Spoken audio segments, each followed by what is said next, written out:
life in pick rate at Mythic rank. That's right folks, Sicilian is back from the grave and thirstier than ever. But what's got everyone suddenly obsessed with this pale fella? Let's break it down, shall we? First up, Munton decided to give our boy a little mana boost. We're talking an extra 31 points of mana growth, which translates to a whopping 434 extra mana at max level. And you know what that means? More mana, more damage, more explosions.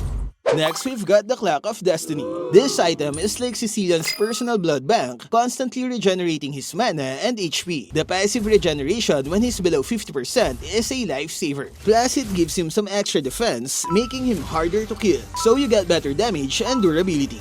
Third, this guy is ridiculously easy to play. Seriously, even your grandma could pick him up and get savage. Just aim that skill 1 and boom, say goodbye to your enemies. Or if you're feeling fancy, try the classic 2-1 combo. Stun them with your claws and then unleash the full fury of your giant bats. And finally, the best part, the damage. Oh boy, the damage. Once Sicilian gets those stacks rolling, he hits like a freaking truck. He's like the mage version of Aldous, just with more style and a cooler cape. Seriously, watching those health bars evaporate is just satisfying. Now, hold your horses, eager beavers. Before you rush off to rank and start feeding, let's go over some juicy tips to maximize your blood-sucking potential.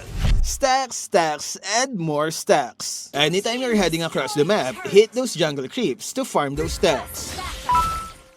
Going to mid lane, hit them first to grab a couple. Aim with the circle. Try hitting enemies at the circle part of your first skill. Not only does it hurt more, but you also get extra stacks. Every hit gets you 2 stacks, compared to just 1 if they're too close. Bush checking. Sicilian skills can't reveal those sneaky enemies hiding in bushes. As you can see, the enemies are still invisible. But if you're feeling brave, you can use your second skill to yank them out into the open. Crowd Control King. Sicilian's second skill has a massive AoE and it comes with a short cooldown. You could fit like 100 Laylas in there. Okay, maybe not, but you get the idea. And that range. You know how long it is? It's the same as Gord's ult and Valor's enhanced first skill. It's almost at par with Farsa's ultimate range.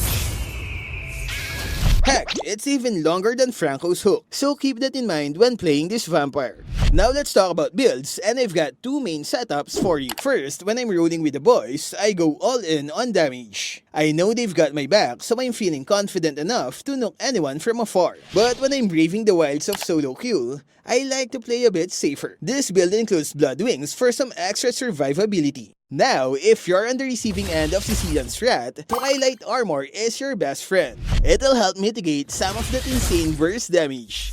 But honestly, the best way to counter Sicilian is to get up close and personal. His skills become way less effective when you're within this range. His second skill can't reach you, while his first skill damage is reduced dramatically. Alright, before I unleash you all on the ranked battlefield, here's my stack checklist. At 6 minutes, I aim for around 100 stacks. By 12 minutes, I want to be close to 200. If I have more than that, it means I'm doing well. If I'm below, well, it's time to rethink my life choices. Either I died a lot or I'm not managing my mana properly. So what are you waiting for? Hop on the hype train, unleash the fury of Sicilian, and lose those stars.